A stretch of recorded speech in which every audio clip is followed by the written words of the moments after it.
Gold है। और अगर जिन्हों कहता है तो मेरे को ये चीज भी नहीं भूलना चाहिए कि अगर इसके रिवॉर्ड इतने ज्यादा अमेजिंग है तो इसका मतलब ये है कि ये जो क्वेस्ट है वो तो और भी ज्यादा हार्ड होने वाला है, काफी ज्यादा कठिन होने वाला है। पर अभी तक मेरे को यहाँ पर एक भी बीस्ट नहीं दिखाई दिया है। और तभी जिन्हों के सामने जो डोर होता है उसको जिन्हों जैसे ओपन करता है वो सामने का नजारा देखकर काफी हैरान होता है, कहता है क्या क्या ये कोई फील्ड टाइप डंजन है। सो असल में जो डंजन होता है वो पूरी तरीके से खंडर जगह होती है जहाँ पर बड़ी बड़ी बिल्डिंग्स होती है और पूरी तरीके से पूरी खंडर हो गई होती है। और इसलिए जिन्हों को ये जो डंजन थोड़ा सा अजीब लग रहा होता है। जिन्हों अपने मन में सोच तो कहता है कि जैसा कि मेरे को 10,000 डेमोन्स के सोल को कनेक्ट करना है तो इसका मतलब ये है कि कम से कम 10,000 मैजिक बीस्ट तो है इस कैसल के अंदर। और तभी जिन्हों देखता है उसके सामने काफी सारे डेमोन बीस्ट जाते हैं। जिन्हों को सिस्टम जिन्हों को बताता है कि एक डेमोन को हराने के बाद आपको सिर्फ एक ही सोल मिलेगी और अगर आप किसी ऐसे डेमोन को हराते हो जिसके पास मल्टीपल सोल है तो उसके लिए आपको इस कैसल के अपर लेवल पे जाना होगा। जिन्हों कहता है वैसे तो मैं सभी लोग कह कर आया हूँ कि मैं एक हफ्ते के लिए एक लंबी ट्रिप पे जा रहा हूँ तो मेरे पास काफी समय है और उन लोगों पर अटैक करता है। काफी सारे डेमोन बीस्ट को मारने के बाद जिन्हों को काफी सारे एक्सपीरियंस पॉइंट मिलते हैं।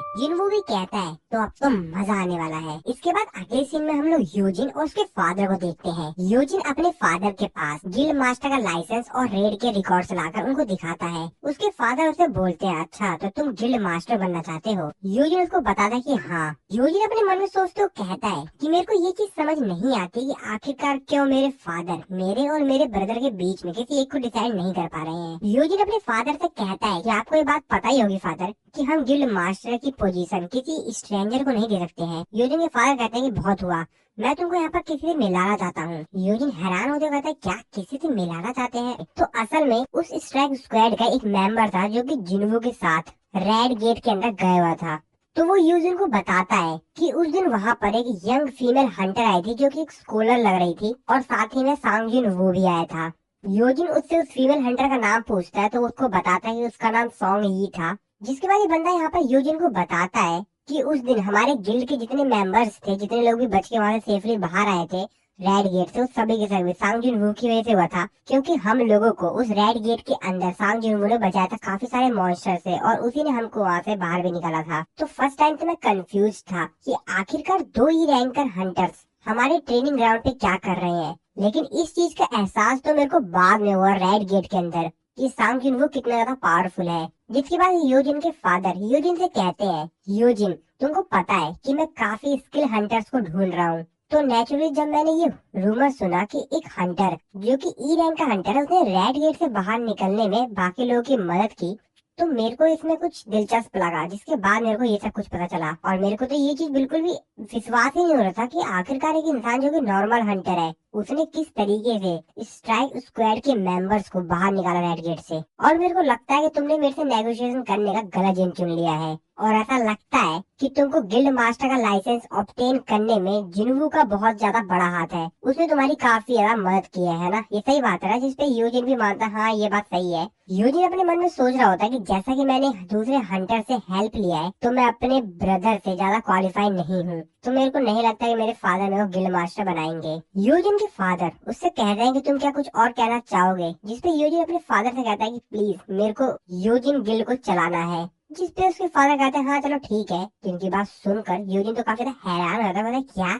यूजिन के फादर उससे कहते हैं हाँ ठीक है तुम यूजिन गिल्ड को चला सकते हो। और जैसा कि तुमने अभी खुद ही कहा था कि दूसरे स्ट्रेंजर के हाथ में गिल्ड को देना थोड़ा सा रिस्की है। इसके बाद यूजिन के फादर उससे कहते हैं कि तुमको एक काम करना पड़ेगा, क्या तुम सांगजिन वू को हमारे गिल्ड में ज्वाइन करवा सकते हो। जिसपे यूजिन भी कहता है हाँ ठीक है मैं ट्राई करूंगा फादर। यूजिन के फादर जो कि अपने मन में सोच रहे होते हैं कि मैंने 2 ऐसे रैंक के हंटर से कांटेक्ट किया था ताकि वो लोग हमारे यूजिन गिल्ड को ज्वाइन कर सके। हालांकि वो जो ऐसे रैंक के हंटर्स थे वो काफी ज्यादा पावरफुल थे, लेकिन जैसा कि अब हमको जिन्वू मिल चुका है तो मेरे को लगता है कि जिन्वू काफी बेहतर है। तो किसी भी हाल में मेरे को जिन्वू को ये गिल्ड ज्वाइन करवाना ही पड़ेगा। दूसरी तरफ हम लोग जिन्वू को देखते हैं जो कि अभी भी काफी सारे डेमन बीस्ट को मार चुका होता है और जिन्वू ने यहाँ पर जितने भी लो रैंक के डेमन होते हैं उन सभी को हरा दिया होता है। साथ ही में तो काफी सारे एक्सपीरियंस पॉइंट्स भी मिलते हैं। और जिन्वू ने यहाँ पर अभी तक डेमोन के जो साउल्स थे वो सिर्फ 309 ही कलेक्ट किए होते हैं, मतलब बहुत ही ज्यादा कम। तो जैसा कि ये लो रैंक के डेमोन्स हैं तो इनके पास उतने ज्यादा डेमोन साउल्स नहीं होंगे। जिन्वू को यहाँ पर एक आइटम भी मिलता है जो कि लो रैंक डेमोन का हॉर्न होता है और इस आइटम का इस्तेमाल किया जाता है एडवांस मैजिक स्पेल के एक इंग्रेडिएंट के तौर पर, और इसीलिए इसको हाई प्राइस पे बेचा जा सकता है। जिन्हो अपने मन में सोचते हुए कहता है कि डेमोन कैसल के कुछ स्टेजेस जो थे वो तो काफी ज्यादा आसान थे, उतने ज्यादा कठिन नहीं थे, तो मैंने लो रैंक के जितने भी डेमोन्स हैं उन सभी को तो क्लियर कर दिया है, और ये जो जितने भी बीस्ट थे वो सभी सभी डी रैंक के थे। तो चलो फिर आगे चलते हैं। जिन्हो को यहाँ पर एक दूसरा आइटम भी मिला होता है जो कि होता है एंट्री परमिट, और इसका इस्तेमाल करके जिन्हो इस कैसल के सेकंड फ्लोर पे जा सकता है।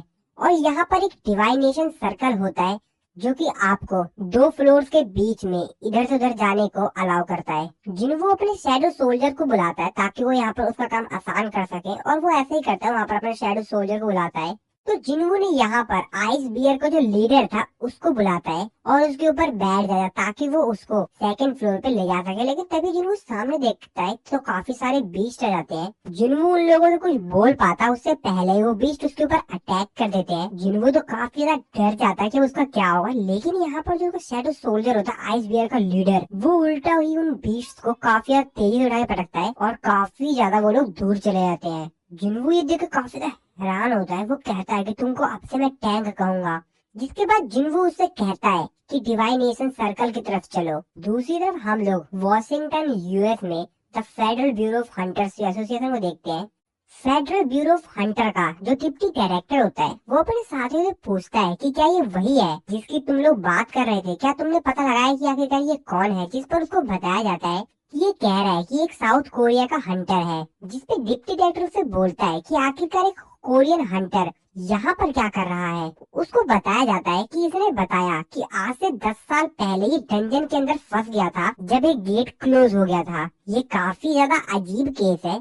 इसको ना ही सिर्फ एक डंजन के अंदर पाया गया जो कि ए रैंक का था, बल्कि यहाँ तक इसने पूरे के पूरे स्ट्राइक स्क्वाड को वहाँ से बाहर भी निकाला जो कि ए रैंक के हंटर्स का था। और अभी तक हम लोगों को इसके बारे में बस इतना ही पता चला है। और उसको ये भी बताया जाता है कि हम लोगों को ये लग रहा है कि ये एक मैजिक बीस्ट है जिसके अंदर एक ह्यूमन की मेमोरीज है। तो वहाँ पर जो एक एम्प्लॉय होता है वो डिप्टी डायरेक्टर से बोलता है कि हमने स्कैवेंजर गिल्ड से कांटेक्ट किया है और हमको पता चला है कि वहाँ पे एक एस रैंक का हंटर है जो कि कोरिया बोलता है। डिप्टी डायरेक्टर उसको बताता है कि हाँ, स्कैवेंजर गिल्ड का वो मेन हंटर है, उसका नाम मिस्टर वांग है। तो ये वांग डोंग सू की बात कर रहा होता है। डिप्टी डायरेक्टर उसको बताते हैं कि हाँ वो कुछ दिनों में यहाँ पर आ जाएगा। अभी वो यहाँ पर साउथ कोरिया गया हुआ था अपने किसी काम से, तो बस वो वापस आने वाला है। डिप्टी डायरेक्टर उसका नाम पूछते हैं कि तुमने इसका नाम क्या बताया था। जिस पर एम्प्लॉय उसको बताता है कि इसका नाम प्रोनाउंस करना काफी ज्यादा कठिन है, लेकिन हाँ इसका नाम था तांग इल वॉन। दूसरी तरफ हम लोग जिन्हो को देखते हैं जो कि उसी डेमोन कैसल के अंदर डेमोन्स को क्लियर करके नेक्स्ट फ्लोर पे जा रहा है। जिन्हो हमको बताता है कि हर फ्लोर पे जाने के लिए हमको यहाँ पर एक आइटम चाहिए होगा जो कि है एंट्री परमिट, जो कि रैंडमली कहीं पे भी आ सकता है। बेसिकली जो एंट्री परमिट है उसको हासिल करने के बाद डिवाइनेशन सर्कल का इस्तेमाल करके अगले फ्लोर पर जाया जा सकता है। और जैसा कि इस पे 100 फ्लोर्स है, तो इसका मतलब ये है कि यहाँ पर 100 अलग अलग वर्ल्ड है। तो जिन्हो एक ही फ्लोर क्लियर करते करते अब फाइनली 27 नंबर के फ्लोर पर आ गया होता है। जिन्हो यहाँ पर काफी तेजी से फ्लोर्स को क्लियर कर रहा होता है और डेमोन्स जितने भी होते हैं उसके सामने आ रहे होते हैं, सबको मार रहा होता है। तो जिन्हो यहाँ पर मिड रैंक के जितने भी डेमोन्स हैं उनके लेवल तक पहुंच गया होता है और उन लोगों को भी हरा रहा होता है। जिन्हो अपने आप से कहता है कि मिड रैंक के जो डेमोन्स हैं वो शायद सी रैंक या उससे कम के ही हैं, लेकिन जो हाई रैंक के जो डेमोन्स होंगे वो जरूर काफी काफी ज्यादा स्ट्रांग होंगे, जैसा कि एस रैंक के हंटर जितना पावरफुल। जिन्हो कहता है कि मेन दिक्कत टाइमिंग की है, मेरे को यहाँ पर काफी ज्यादा तेजी से इनको मारना पड़ेगा। और जैसा कि यहाँ पर अगर सही में 100 फ्लोर्स है तो मेरे को जल्द से जल्द टॉप जो फ्लोर है वहाँ पर पहुँचना पड़ेगा सारे के सारे डेमोन्स को मार कर, वो भी एक हफ्ते के अंदर। और ऐसे फ्लोर्स को क्लियर करते करते जिन्हो यहाँ पर 15th फ्लोर पर पहुँच जाता है, जहाँ पर जिन्हो का सामना होता है लोअर फ्लोर्स के रूलर अवेरेचियस वेलकम से। तो सबसे पहले यहाँ का जो बॉस होता है उसके जितने भी सुरक्षा कर्मी होते हैं, सिक्योरिटी करने वाले, वो सभी सभी रक्षक आगे आते हैं उसके। जिन्हों उन लोगों को जब देखते हुए था, इंटरेस्टिंग। और फिर जिन्हों अपने शैडो आर्मी को भी यहाँ पर समन कर लेता है। तो अब यहाँ पर फाइट होने वाली है जिन्हों की shadow army versus lower floor का जो बॉस है, उसके जितने भी यहाँ पर सुरक्षा करने वाले हैं उन सबके बीच में। जिन्हों अपनी शैडो आर्मी से कहता है कि तुम सब बाकी लोगों को देख लो, और जिन्हों की जितनी भी शैडो आर्मी होती है उनके ऊपर अटैक करके उन सभी को खत्म कर देती है। जिन्हों अपने मन में सोचते हुए कहता है कि यहाँ पर जितने भी इस बॉस की सुरक्षा कर रहे हैं ये सभी के सभी हाई रैंक के डेमोन्स हैं, लेकिन साथ ही में मेरी जो शैडो सोल्जर्स हैं वो भी मेरे साथ लेवल अप कर रहे हैं, और ये लोग और भी ज्यादा ताकतवर हो गए हैं मेरी इंटेलिजेंस स्टैट्स की वजह से। और जैसा कि मैंने सोल्जर्स को प्रिजर्व करने की जो संख्या है उसको भी बढ़ा दी है, तो पहले जिन्हों यहाँ पर 20 सोल्जर्स को ही प्रिजर्व करता है एक बार में, अब वो यहाँ पर उससे ज्यादा कर सकता है। और साथ ही में जैसे कि जिन्हों का इंटेलिजेंस स्टैट्स जो है वो भी काफी ज्यादा बढ़ गया है, जिसकी वजह से जिन्हों की जो सोल्जर आर्मी है वो भी काफी ज्यादा तेजी से रिकवर कर सकती है। लेकिन जिन्हों सामने लोअर फ्लोर के बॉस को देखता है, क्योंकि बिल्कुल भी मूवमेंट नहीं कर रहा होता, वो तो आराम से बैठा हुआ होता है, तो मतलब बहुत ज्यादा हट्टा खट्टा होता है, ताकतवर लगता है बिल्कुल। जिन्हों अपने मन में सोचते कहता है कि मेरे को लगता है कि ये काफी ज्यादा आसानी से मारा जाएगा, मेरे को काफी ज्यादा आसानी से इसको मार सकता हूँ। तभी जिन्हों देखता है कि जो बॉस होता है वो यहाँ पर मूवमेंट करता है और काफी ज्यादा तेजी से उड़ता हुआ आता है, और जिन्हों की शैडो आर्मी के ऊपर अटैक करके काफी सारों को घायल करता है। जिन्हों देख के काफी ज्यादा हैरान होता है, कहता है क्या ये तो बहुत ज्यादा तेज है। लेकिन जिन्हों इसी बीच में अपनी हाइडिंग एबिलिटी का इस्तेमाल करता है और काफी ज्यादा तेजी से जाता है और उसको एक पंच मारता है, जिससे कि वो एक फ्लोर में जाके धंस जाता है। जिन्हों अपने मन में सोचते कहता है कि मैंने उसको पंच मारा वो तो काफी ज्यादा बेहतरीन था, पर मैंने ये एक्सपेक्ट बिल्कुल नहीं किया था कि मेरे पंच की वजह से वो उड़ता हुआ जाके गिरेगा। ये तो काफी ज्यादा बेहतरीन था। जिनको अपने स्टैट्स को देखते हैं, जिसको देखने के बाद जिनको काफी ज्यादा यार एक्साइट हो जाता है, काफी ज्यादा उसको खुशी मिलती है कि उसके जो स्टैट्स है वो वैसे हो गए हैं जैसे कि उसको चाहिए था। लेकिन तभी जिनको पीछे नोटिस करता है जहाँ पर उसने डेमोन बॉस को मारा हुआ होता है, वो देखता है कि वो उठ जाता है। जिनको का सिस्टम उसको नोटिफिकेशन देके बताता है कि लोअर फ्लोर का जो रूलर है उसने अपनी एक स्किल का इस्तेमाल किया है जो कि है रेज। जिन्हों यहाँ पर उसकी स्किल से काफी ज्यादा हैरान हो जाता है। जिन्हों अपने मन में सोचते कहता है कि इसकी स्किल तो सरबरस जैसी ही लगी जैसे कि सरबर इस्तेमाल किया करता था, जिसके बाद वो जो बॉस डेमोन होता है वो बहुत ज्यादा गुस्से में जिन्हों के ऊपर अटैक करता है। जिन्हों कहता है कि मेरे को नहीं लगता कि मैं इसके अटैक से बच पाऊंगा, अगर इसने वो डायरेक्ट हिट मारा तो बहुत ज्यादा गलत हो जाएगा, और इसलिए जिन्हों अपने शैडो सोल्जर्स में से आयरन को समन कर लेता है और जिन्हों अपने स्ट्रेंथ स्टैट का इस्तेमाल करके उसके अटैक से बच जाता है और काफी तेजी से अपने डैगर से उसके ऊपर अटैक करता है। जिन्हों उसको थोड़ा सा घायल तो कर पाता है, लेकिन यहाँ पर जो डेमोन बॉस होता है वो इस अटैक से भी बच जाता है। जिन्हों अपने मन में सोचते कहता है कि मेरे को काफी यहाँ पर सटीक प्रिडिक्शन करनी पड़ेगी, मेरे को कब इसके ऊपर अटैक करना और कब इससे बचना है। जिन्हों फिर से काफी तेजी से मूव करके उसके ऊपर अटैक करने के लिए जाता है, लेकिन वो जिन्हों की जो मूवमेंट होती है उसको पहले ही प्रिडिक्ट कर लेता है और उसके ऊपर अटैक करता है, लेकिन जिन्हों उसके अटैक से बच जाता है। जिन्हों कहता है कि मेरे को काफी सोच समझ के ऊपर अटैक करना पड़ेगा। तभी जिन्हों सामने एक बड़ी सी बिल्डिंग को देखता है जो कि यहाँ पर ब्रेक होकर नीचे गिरने वाली होती है। जिन्हों को दिमाग में एक आइडिया आता है, वो कहता है ये हुई ना बात। जिन्हों काफी यार तेजी से भागते हुए जाता है उस बिल्डिंग की तरफ, जिसको देख कर जो डेमोन बॉस होता है वो भी उसकी तरफ पीछे करने के लिए उसको मारने के लिए जाता है जिन्हों को। और जैसे ही जिन्हों उस टूटी हुई बिल्डिंग के एकदम क्लोज पहुंचता है, जिन्हों यहाँ पर अपनी स्पीड स्किल का इस्तेमाल करके काफी ज्यादा तेजी से अपनी रफ्तार बढ़ा लेता है, और डेमोन बॉस जब ये समझ पाता कि जिन्हों की क्या यहाँ पर प्लानिंग है, वो काफी यार देर हो चुकी होती है और वो बिल्डिंग उसके ऊपर ही गिर रही होती है। जिन्हों भी काफी तेजी से उस बिल्डिंग के आगे आता है और उसके ऊपर अटैक करने के लिए बहुत तेजी से जाता है, और जिन्हों अपने डैगर से उसके ऊपर एक अटैक कर भी देता है। दूसरी तरफ हम लोग टाइगर गिल्ड का जो चीफ होता है उसको और सांग ई को देखते हैं, जो कि यहाँ पर जिन्हों को ही ढूंढ रहे होते हैं। सांग ई उससे कहती है कि मेरे को लगता है कि शायद उसका कहीं किडनैप तो नहीं हो गया है, जिस पे कहते हैं क्या मिस्टर सांग जिन्हों का किडनैप, अगर उसको किडनैप करना भी चाहे कोई तो वहाँ पर उन लोगों को एक बहुत बड़ा स्क्वाड बनाना पड़ेगा जिसके अंदर हाई हाई रैंक के हंटर्स होंगे, और तब भी शायद ही उसको पकड़ा जा सके। तुमने वैसे क्या कभी उसको एक्शन मोड में देखा है जब वो अपने एक्शन मोड में होता है, लेकिन वो यहाँ पर थोड़ा सा परेशान भी होता है कि आखिरकार सांग जिन्हों चला कहाँ गया है। और इस तरफ जिन्हों डेमोन कैसल के अंदर उस डेमोन बीस्ट को मार देता है। तो एक्चुअली जिन्हों ने सबसे पहले तो अपने डैगर से उसके ऊपर अटैक किया और पूरी बिल्डिंग कोलैप करके उसके ऊपर गिर गई, और जिसकी वजह से वो हार गया। जिन्हों बताता है कि इस बॉस को मारने के बाद तो काफी ज्यादा बेहतरीन बेहतरीन रिवॉर्ड्स मिले, और इन सभी आइटम्स में जिन्हों को एक काफी बेहतरीन आइटम मिला होता है जो कि असल में होता है fragment of the world tree. तो ये एक वुड होता है जिसका इस्तेमाल करके हाई क्वालिटी के मैजिकल टूल को बनाया जाता है। जिन्वू कहता है कि वैसे मेरे को अभी तो इसकी जरूरत है नहीं, लेकिन मैं इस वजह से इसको फेंक भी नहीं सकता हूँ, क्योंकि मेरे को कभी ना कभी तो इसकी जरूरत पड़ ही जाएगी। जिन्वू को यहाँ पर जो नेक्स्ट आइटम मिला होता है वो होता है डेमोन मोनार्च का इयरिंग। और जिन्वू की करके जितने भी उसको आइटम्स मिले होते हैं उसको चेक करता है। तभी जिन्वू नोटिस करता है कि यहाँ पर जो उसका शैडो सोल्जर आयरन होता है वहाँ पर जितने भी डेमोन्स मरे होते हैं उनके हेड को उठा के इकट्ठा कर रहा होता है। जिन्वू उससे कहता है कि क्या तुम इसको रोक सकते हो, ये तुम क्या कर रहे हो। साथ ही में उसका यहाँ पर जो आयरन होता है भाई, उसे यहाँ पर जो बड़ा वाला बॉस डेमोन होता है उसको जिसको जिन्वू ने भी मारा होता है उसको भी घसीट कर यहाँ पर ले आया होता है। जिन्वू ये देखकर तो काफी ज्यादा हैरान हो जाता है। अब जिन्वू इसको कहे भी तो कहे क्या। जिन्वू उससे कहता है कि हाँ वैसे तुमने मेरी हेल्प तो की थी क्योंकि तुमने मेरे को अपनी शील्ड दी थी। तो असल में जब डेमोन बॉस जिन्वू के ऊपर अटैक कर रहा था और उसने आयरन को समन किया था तो आयरन काफी ज्यादा दूर समन हुआ था और जो डेमोन बॉस था वो जिन्वू के एकदम करीब आ गया होता है। इसीलिए ये आयरन ने जो अपनी शील्ड थी वो जिन्वू को दे दी, जिसकी वजह से जिन्वू बच गया था।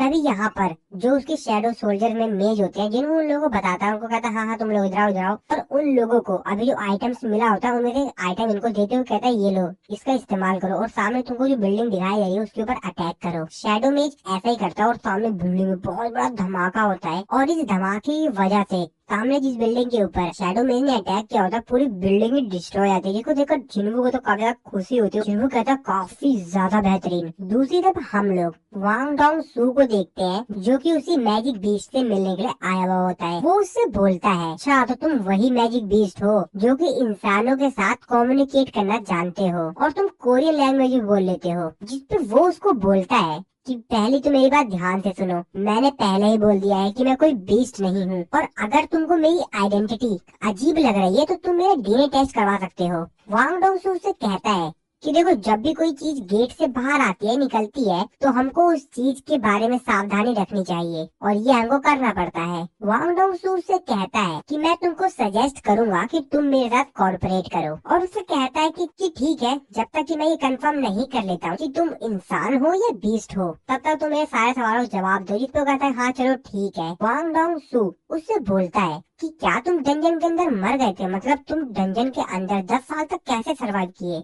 जिसपे वो उसको बताता है कि नहीं। वांग डोंग सू से बोलता है तो इसका मतलब ये पॉसिबल है कि अगर कोई डंजन के अंदर मर जाए तो वो वापस आ सकता है। तो वो असल में अपने ब्रदर के बारे में सोच रहा होता है कि अगर ऐसा सही बात है ये सही है तो मेरा ब्रदर भी वापस आ सकता है। जिसपे वो उसको साफ साफ मना कर देता है और वो कहता है कि ये नामुमकिन है, अगर कोई मर चुका है तो वो वापस नहीं आ सकता है। जिसपे वो उससे बोलता है कि मैं तुमसे कुछ पूछना चाहूंगा। वांग डोंग सू उससे बोलता है कि नहीं, क्वेश्चंस मैं पूछ रहा हूँ तो मैं तुम्हें सवाल पूछूंगा। लेकिन फिर भी वो बंदा उससे बोलता है कि गेट्स और मैजिक बीस्ट तुम इन चीज के बारे में कितना जानते हो। वांग डोंग सू से बोलता है अच्छा तो तुम ये कहना चाहते हो कि अच्छा तो तुम उन लोगों के बारे में कुछ ऐसा जानते हो जो चीज मैं नहीं जानता हूँ। तो बेसिकली वांग डोंग सू जो होता है उसके ऐसा कहने से चिढ़ जाता है। जिसके बाद उससे कहता है तो तुम्हारे कहने का मतलब ये है कि सिर्फ तुम ही एक लौटे हो जो कि इस डिस्ट्रक्शन को रोक सकते हो, तुम मेरा समय वेस्ट कर रहे हो। वांग डोंग सू उससे कहता है कि तुम्हारा जो एक्सपीरियंस है वो तो काफी बेहतरीन है और अगर तुम आज के दिन किसी भी रेड पर जाओगे, हंटर की तरह किसी भी गिल्ड को ज्वाइन करोगे, तुम काफी सारे पैसे कमा सकते हो। और अब तो रैंकिंग सिस्टम भी यहाँ पर आ चुका है। हाई रैंक के हंटर्स, मेरे जैसे जो हंटर्स होते हैं, वो इतना पैसा तो कमा ही सकते हैं कि वो अपने आने वाली 3 जनरेशन को काफी अच्छी तरह सपोर्ट कर सकें। इसके बाद वो उसकी बाकी डिटेल्स भी देखता होगा तो तुम्हारी वाइफ का नाम पार्क क्यून ही है और तुम्हारे 2 बच्चे हैं और तुम्हारे बेटे का नाम। वांग डोंग सू से बोलता है कि वैसे तुम्हारे को तुम्हारी बेटी का नाम पता है। जिस पर वो कहता है हाँ मेरी बेटी का नाम सांग जिन्हा है। तो गाइस आप लोग को समझ में आ रहा होगा एक्चुअल में ये बंदा कौन है। अभी आप लोग को आगे और क्लियर हो जाएगा। जिसके बाद वांग डोंग सू से बोलता है कि वैसे तुम्हारे बेटे का नाम क्या है। जिस पर वो कहता है सांग जिन वू। सो गाइस एक्चुअल में ये सांग जिन वू के फादर हैं जो कि आज से 10 साल पहले एक डंजन के अंदर गायब हो गए थे और जिन्वू ने ये वाली स्टोरी स्टार्टिंग में बताई भी थी। जिन्वू के फादर उससे बोलते हैं कि क्या हुआ, लेकिन वांग डोंग सू की तो यहाँ पर कुछ अलग ही इंटेंशन थी। जिन्वू के फादर उससे बोलते हैं कि बोलो तुम बताओ, मेरे आंसर का जवाब दो और अगर तुम ऐसा नहीं करोगे तो मैं तुमको फोर्स करूंगा ये बताने के लिए। वांग डोंग सू कहता है चलो देखते हैं और वो वहाँ पर लगे हुए एक बटन को क्लिक करता है जिसकी वजह से वो यहाँ पर उसको एक मैजिक बीस्ट डिक्लेयर कर देता है। ये देखने के बाद डिप्टी डायरेक्टर वहाँ पर भागते हुए आता, कहता है क्या ये इंसान बीस्ट है? वांग डोंगसू कहता है हाँ डिप्टी मैनेजर, ये बीस्ट है और ये अभी जल्दी अटैक करने वाला है, तो जितनी जल्दी हो सके इस एरिया को खाली करवाए, जितनी जल्द हो सके। वांग डोंगसू से बोलता है कि मैं अभी जल्द ही कोरिया से वापस आया हूँ, मेरे को मालूम है कि तुम्हारे बेटे के साथ क्या हुआ है, वो मर चुका है। ये बात सुनने के बाद जिन्हों के फादर के तो होश ही उड़ जाते हैं। वांग डोंगसू उससे बोलता है कि कोई नहीं, तुम उससे हेवन में मिल लेना। इस तरफ डेमोन कैसल के अंदर जिन्हों के सामने बहुत बड़ी फौज आती है डेमोन की, बहुत सारी फौज, मतलब बहुत सारे डेमोन होते हैं यहाँ पर जिन्हू के चेहरे पर तो बिल्कुल भी घबराहट नहीं होती है। जिन्हू यहाँ पर अपने सोल्जर्स को समन करता है, वो बोलता है आयरन एक ग्रीस, मेरा रास्ता साफ करो। जिन्हू के शैडो सोल्जर वहाँ पे समन होते हैं और दोनों को दोनों मिलकर जितने भी यहाँ पर डेमोन्स होते हैं उन सभी को मारना शुरू कर देते हैं। इन डेमोन का इस फ्लोर पे जो बॉस होता है वो तो ये देखिए काफी ज्यादा हैरान होता है, कहता है क्या ये क्या चल रहा है यहाँ पर? मेरे को लगा था कि मेरे सोल्जर्स बहुत ज्यादा ताकतवर होंगे, पर ये तो इसके सोल्जर्स बहुत ज्यादा ताकतवर हैं। चल क्या रहा है यहाँ पर? जिन्हू उसके पास जाता है, उससे कहता है तुम देख नहीं पाए थे क्या मैं यहाँ पर आ रहा हूँ? हाँ शायद नहीं देख पाए होगे। और यहाँ पर जो डेमोन होता है वो जिन्हू यहाँ पर देख के काफी ज्यादा डर जाता है। जिन्हू अपने मन में सोचते कहता है कि ये तो मरा हुआ है, तो क्या इसको डर लगता होगा? पर इससे कोई फर्क नहीं पड़ता है और जिन्हू उसके ऊपर अटैक कर देता है। और जिन्हू इस फ्लोर का जो बॉस होता है डेमोन बीस्ट का, इस फ्लोर का, उसको भी खत्म कर देता है।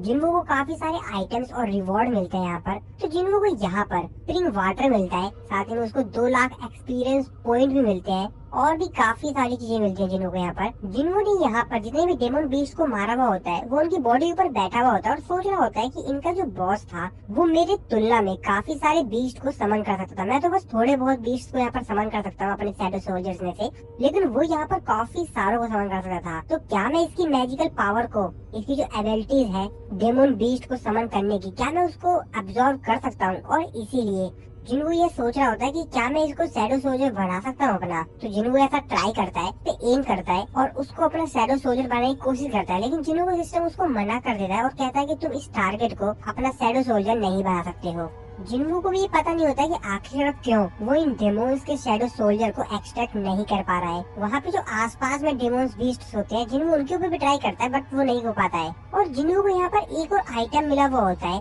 तो जिन्हू को 15th फ्लोर पर एक सेट मिला था जिसमें कि उसको यहाँ पर जो भी बॉस लेवल के बीस्ट्स होते हैं उनको हराने के बाद उसको यहाँ पर एक सेट मिलता है, जो भी उसको रिवॉर्ड्स मिलते हैं उनमें से कोई एक पार्ट होता है और ऐसे जब वो 3 पार्ट्स को इकट्ठा कर लेगा तो इसके बाद उसको एक और नया आइटम मिलेगा। तो जिन्हू को इस बार डेमोन मोनार्च का नेकलेस मिला हुआ होता है। तो टोटल यहाँ पर 3 चाहिए होते हैं जिन्हू को, 2 मिल गया होता है, एक तो 15th फ्लोर पर, एक 75th फ्लोर पर। तो जिन्हू यही सोच रहा होता है अगर इस सेट में से अभी भी एक आइटम मिसिंग है, इसका मतलब तो ये जरूर है कि यहाँ पर 3rd लेवल का बीस्ट बॉस जरूर होगा और अगर मेरे को ये पूरे सेट को पूरी तरीके से कंप्लीट करना है तो मेरे को उसको हराना ही होगा। लेकिन दिक्कत ये होती है कि जिन्हों का यहाँ पर जो क्वेस्ट होता है वो पहले ही खत्म हो गया होता है। तो जिन्हों को यहाँ पर 10,000 सॉल इकट्ठे करे थे डेमोन्स के, तो उसने यहाँ पर 10,001 कर लिए होते हैं, मतलब जो क्वेस्ट है वो पूरी तरह से कंप्लीट हो चुका है। साथ ही जिन्हों जो अपनी लिमिट है उसको छू चुका है, वो बहुत ज्यादा थक गया है, मतलब उसको दिक्कत होगी उतनी ज्यादा और ऊपर फ्लोर पे जाने में। इस क्वेस्ट को कम्प्लीट करने के बाद जिन्हों को यहाँ पर 3 रिवॉर्ड मिले हुए होते हैं। तो जिन्हों यहाँ पर सबसे पहला वाला रिवॉर्ड होता है वो चूज करता है जिसमें कि वो शॉप में से किसी भी आइटम को फ्री में ले सकता है। जिन्हों जब अपनी शॉप ओपन करता है तो वहाँ पे काफी सारे आइटम्स होते हैं। अब जिन्हों यहाँ पर तो ये सोच के रखा होता है कि वो यहाँ पर सबसे महंगा आइटम ले लेगा, लेकिन उसे कंफ्यूजन भी हो रही होती है कि आखिरकार इनमें से इतने सारे आइटम्स होते हैं वो कौन सा चॉइस करे, क्योंकि अगर वो अपने डिसीजंस को काफी ज्यादा तेजी से ले लेगा तो अंत में बस उसको दोबारा चीज को बेचकर पैसे वापस लेने पड़ेंगे। तो उसको वो चीज यहाँ पर अभी चॉइस करनी चाहिए जिसकी उसको अभी जरूरत है। तो जिन्हों यहाँ पर चॉइस करता है कर्स रैंडम लूट बॉक्स को। तो जिन्हों ने इस बार कर्स रैंडम लूट बॉक्स को इसलिए चॉइस किया होता है क्योंकि जब जिन्हों ने अपने उसको डेली क्वेस्ट मिले होते हैं उसको उसने डबल कंप्लीट कर लिया था, तो उसको 2 ऑप्शन मिलते हैं, एक तो कर्स रैंडम बॉक्स को चॉइस करने का और एक ब्लेस रैंडम लूट बॉक्स को चॉइस करने का। तो जिन्हों ने जो ब्लेस रैंडम लूट बॉक्स था उसको यहाँ पर चॉइस कर लिया था, तो उससे उसको वो की मिली थी जिसकी वजह से वो इस डंजन में आ पाया था। तो इसीलिए वो इस बार कर्स रैंडम लूट बॉक्स को चॉइस करता है। तो ब्लेस रैंडम लूट बॉक्स जो होता है वो प्लेयर की जो भी डिजायर होती है उसके हिसाब से प्लेयर को वो आइटम देता है, और जो कर्स रैंडम लूट बॉक्स होता है वो प्लेयर की जरूरत के हिसाब से उसको आइटम देता है। और जिन्हों को ये चेक भी करना था कि आखिरकार जो कर्स रैंडम लूट बॉक्स होता है उसके अंदर क्या मिलता है, जिसके बाद यहाँ पर जो उसके पास कर्स रैंडम लूट बॉक्स होता है वो ओपन होता है। जिनको काफी उत्साहित होता है कि उसको भाई यहाँ पर क्या मिलने वाला है, क्या मिलने वाला है। जिन्हों जब यहाँ पर देखते हैं कहते क्या एक और की, तो जिन्हों को इस कर्स रैंडम लूट बॉक्स के अंदर एक की मिली हुई होती है जिसका नाम, लेवल ऑफ डिफिकल्टी और टाइप कुछ भी पता नहीं होता, सबका सब अननोन होता है। अब जिनको देख के काफी ज्यादा हैरान होता है कि इसके बारे में तो कोई भी इन्फॉर्मेशन नहीं दी गई है, अब ये किस चीज की में इस्तेमाल किया जाएगा। अब जिनको को यहाँ पर पता तो है नहीं कि ये की क्या करेगी, तो जिनको यहाँ पर जैसे उसने बाकी आइटम्स को अपने इन्वेंटरी में स्टोर किया होता है तो वो इसको भी स्टोर कर लेता है, क्योंकि जिनको को इतना भरोसा था ही कि जो कर्ज रैंडम लूट बॉक्स है इसका काम है जो भी मेरे को जरूरत है वो देना, वो आइटम देना, तो इस चीज की शायद मेरे को जरूरत होगी इसलिए मेरे को इसने ये दिया होगा। जिसके बाद जिनको यहाँ पर सेकंड नंबर का जो रिवॉर्ड होता है उसको चूज करता है, जिसमें उसको यहाँ पर बोनस स्टेटस के रूप में 20 पॉइंट्स मिले हुए होते हैं, और जिन्होंने इस पॉइंट को अपने इंटेलिजेंस स्टैट्स में ऐड कर दिया होता है। तो जिन्हों जब स्टैट्स होते हैं वो भी काफी ज्यादा बेहतरीन हो गए होते हैं पहले की तुलना में। इसके बाद जिन्नू फाइनली यहाँ पर जो उसका थर्ड रिवॉर्ड होता है जो कि होता है अनडिस्क्लोज रिवॉर्ड, उसको चूज करता है। ये भी एक रहता है रैंडम बॉक्स की तरह जिसके अंदर जिन्नू को कुछ भी मिल सकता है। जिन्नू जब उस बॉक्स को ओपन करता है तो उसको यहाँ पर एक आइटम मिला हुआ होता है जो कि असल में ब्लूप्रिंट होता है होली वाटर ऑफ लाइफ का। तो इस ब्लूप्रिंट की मदद से जिन्हों यहाँ पर होली वाटर ऑफ लाइफ को किस तरीके से क्राफ्ट किया जाता है वो यहाँ पर सीख सकता है। दूसरी तरफ फेडरल ब्यूरो ऑफ हंटर में उसकी जो टॉप वाली बिल्डिंग होती है उसमें आग लग गई होती है। फायर ब्रिगेड आकर यहाँ पे आग को बुझा रही होती है, तभी उनमें से कुछ लोग बात कर रहे होते हैं कि मैंने सुना है 2S रैंक के हंटर के बीच यहाँ पर फाइट हुई थी जिसकी वजह से ये सब कुछ हुआ, लेकिन हाँ ये किसी मिरेकल से कम नहीं है कि हम लोगों को ज्यादा डैमेज नहीं हुई है, हम लोग को बस थोड़ी सी डैमेज हुई है जिससे अभी हम लोग निपट रहे हैं। तो यहाँ पर हम लोग वांग डोंग सू को देखते हैं जो कि बिल्डिंग में यहाँ पर काफी ज्यादा घायल पड़ा हुआ होता है। तो एग्जैक्टली यहाँ पर नहीं बताया गया किस किस के बीच में फाइट हुई है, बट मेरे हिसाब से यहाँ पर वांग डोंग सू और जिन्नू के फादर के बीच में फाइट हुई होगी, क्योंकि जब हम लोगों ने लास्ट वाले सीन में देखा था तो जिन्नू के फादर वान डोंग सू के ऊपर काफी ज्यादा गुस्सा हो गए थे। दूसरी तरफ हम लोग जिन्नू को देखते हैं जो कि हॉस्पिटल में आया हुआ होता है अपनी मदर से मिलने के लिए। तो असल में जिन्नू को यहाँ पर जो थर्ड आइटम मिला हुआ होता है रैंडम बॉक्स में से ब्लूप्रिंट, उसकी मदद से Jinnu holy water of life को बनाना चाह रहा था। तो ये एक तरह से एक पावरफुल मैजिक क्योर होता है जो कि जिस इंसान को पिलाया जाएगा उसकी जितनी भी बीमारियां होंगी वो सभी की सभी ठीक हो जाएंगी। तो पूरी बोतल में जितना भी लिक्विड होगा उस पूरे को कंज्यूम करना पड़ेगा ताकि इसका जो फुल इफेक्ट है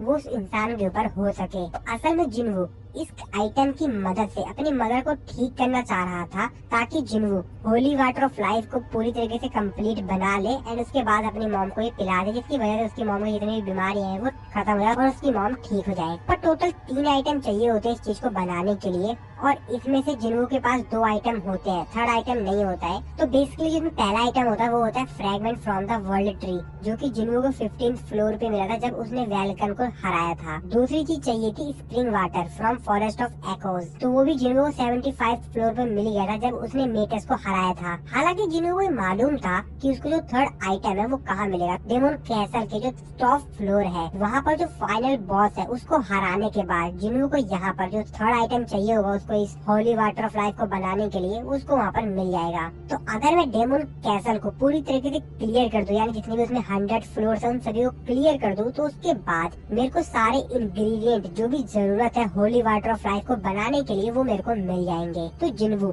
1 हफ्ते के अंदर ही डेमन कैसल के जितने भी फ्लोर थे उसको क्लियर करते करते 16 टाइम्स लेवल अप किया हुआ होता है, जिसकी वजह से जिन्नू अब एक S रैंक के लेवल तक पहुँच चुका है। तो जिन्नू को अब कोई डरने की बात तो है नहीं। जिन्नू अपने मन में कहता है कि मॉम आप चिंता मत कीजिए, आपको बस थोड़ा सा और समय इंतजार करना पड़ेगा, बस थोड़ा सा और समय। इसके बाद हम लोग कोरियन हंटर एसोसिएशन में देखते हैं जहाँ पे न्यूज में चल रहा होता है कि फेडरल ब्यूरो ऑफ हंटर जो कि वॉशिंगटन में है वहाँ पर एक मिस्टीरियस एक्सप्लोजन हुआ है जिसकी वजह से पूरा स्टेट और कंट्री शॉक में है। और रूमर्स की मानी जाए तो ये 2 S रैंक के हंटर्स के बीच में लड़ाई के कारण हुआ है, और तभी यहाँ पर जो रेसेप्शनिस्ट होते हैं उनके पास जिन्नू आता है। वो दोनों जिन्नू को देखकर कुछ फुसफुसाने लग जाते हैं, आपस में थोड़ी बहुत बातें करने लग जाते हैं, जिसपे वो लड़की जिन्नू तरफ देखते हुए कहती है क्या ये उन लोगों में से एक है। तो साइड में बैठा हुआ जो रेसेप्शनिस्ट होता है वो लेडी रेसेप्शनिस्ट से कहता है कि इस पर अपना समय बर्बाद मत करना, जो भी एक्सपेंसिव है उसकी पेमेंट तुम इससे ले लो और इसको इवैल्यूएशन रूम में भेज दो।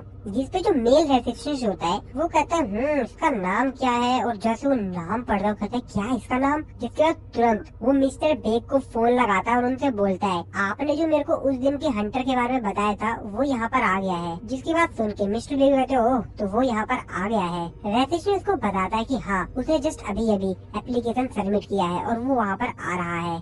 मिस्टर बेग भी थोड़ा सा हैरान होते हैं ओह तो वो आ गया अपनी री इवैल्यूएशन के लिए। जिन्वो री इवैल्यूएशन रूम में जाकर अपने नंबर आने का वेट कर रहा होता है। तभी यहाँ का प्रोसेस देख के जिन्वो कहता है यहाँ का जो प्रोसेस है वो काफी चेंज हो गया है। तभी जिन्वो के सामने जो एक बंदा बैठा हुआ होता है, जिन्वो के बगल में जो बंदा बैठा हुआ होता है उसको देखते हुए कहता है अरे यार नर्वस मत हो, कुछ लोगों को नया रैंक मिल जाता है तो उनकी जिंदगी बदल जाती है, लेकिन ज्यादातर लोगों की नहीं बदलती है।